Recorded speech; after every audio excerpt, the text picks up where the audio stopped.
पाहत आहे त्यांनी काय पूर्ण झालेली आहे आणि आमचं तसंच संख्याबळ कमी होतं, पण त्या मानानं आम्हाला निवडणूक बिनविरोध होऊन द्यायची नव्हती. आमचं जेवढं संख्याबळ होतं त्या ताकदीवरती आम्ही लढलो आणि आमच्या संख्याबळापेक्षा आम्ही 5-6 मतदान एक्स्ट्रा घेण्यामध्ये आम्ही यशस्वी ठरलो आणि आम्हाला बिनविरोध नव्हती होऊन द्यायची. पूर्ण भाजपला आम्ही पळवलं मतदारसंघामध्ये. त्यांचे सगळे मंत्री, सगळेचे सगळे आमदार, खासदार, सगळी यंत्रणा कामाला लागली. ज्या दारापर्यंत जे जाणार नव्हते मतदाराच्या, त्या दारापर्यंत त्यांना जावं लागलं, त्यांना मतदान मागावं लागलं. त्याला बिनविरोध निवडणूक करायची होती. आम्हाला फक्त बिनविरोध ही निवडणूक होऊन द्यायची नव्हती. आम्ही आमच्या पूर्ण नीतिमत्तेनं, ताकदीनं लढलो आणि आम्हाला जे मतदान व्हायचं होतं आमच्या महाविकास आघाडीचं ते मतदान पडलं. किती मतदान तुम्हाला मिळालं तिकडे विरोध? आम्हाला 134 मतदान मिळालं आणि त्यांना 452 काहीतरी मतदान. Okay okay.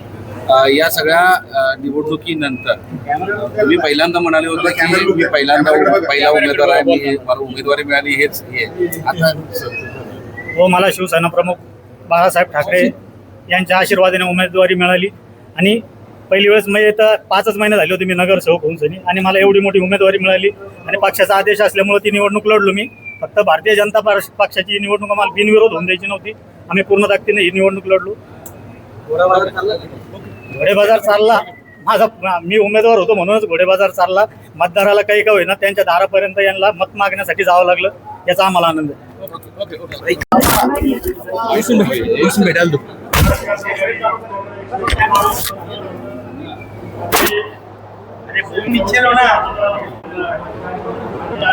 राम